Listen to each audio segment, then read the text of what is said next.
Hey guys, hi, welcome back once again. My name is Vaishali, and today I'd like to talk about our interconnection to happiness. So, recently I was with somebody who experienced death in their family, who experienced tremendous loss in their family. And so, quite naturally, there were a few people who were there with those people who had experienced this loss to help support them, to be there for them, to share their grief, to be able to reduce their grief to a degree, to reduce their pain and their suffering to some degree, and of course to also provide some other kind of support which the person may not be able to do for themselves because they have experienced such a major loss, such a major setback. Which in hindsight made me think and reflect that if during our tough times we need the support of other people to elevate and reduce our stressors, to reduce the impact of our grief, how can happiness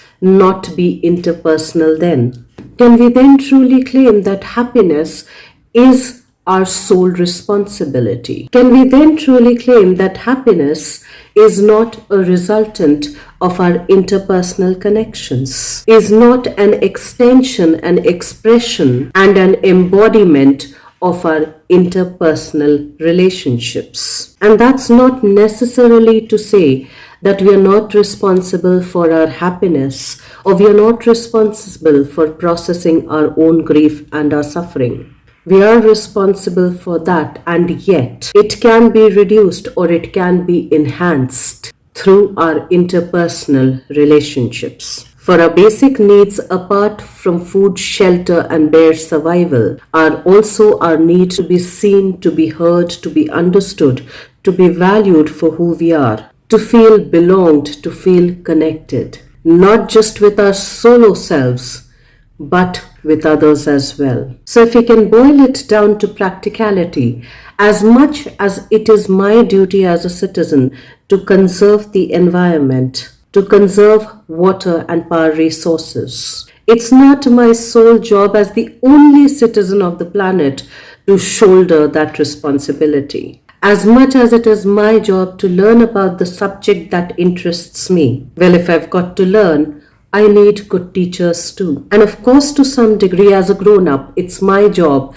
then to be able to select the right teacher who'd be able to help me learn in the best manner possible. So as Jiddu Krishnamurti had said, that we cannot expect individuals to be healthy in an unhealthy society or happy in a society that's essentially unhealthy and unhappy, that we cannot talk of well-being in those contexts. In the same breath, happiness researchers and psychologists also tell us that it's the quality of our relationships that determine the quality and the happiness and the well-being of ourselves and our lives, both on personal and interpersonal levels. So then maybe it's about time, if we are interrelationship creatures, that we learn to pay equal weightage on emotional intelligence. Not just learning about it, but imparting it as well. That we begin to pay a little more attention to our relationship intelligence. Not just learning it for our own individual selves, but learning to impart it as well. For as Dr. Gabor Mate would say,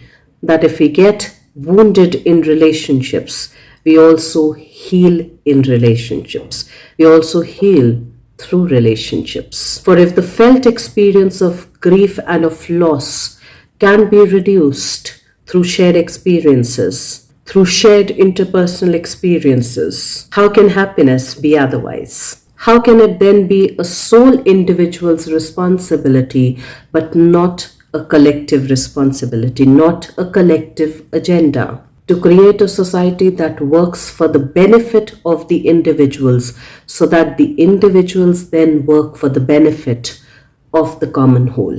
Let's try and think about those aspects. Let's try and even engage in enhancing our emotional intelligence, in enhancing our relationship intelligence, so that we create a space and a state that fosters, that enhances well-being, that enhances our quotient of support, of trust, and of collaboration. Let's try and do that for ourselves, both on personal and interpersonal levels. And I will see you once again the next week. Till then, stay tuned in. And guys, if you do like the contextual content of these videos, please do like, share, and subscribe.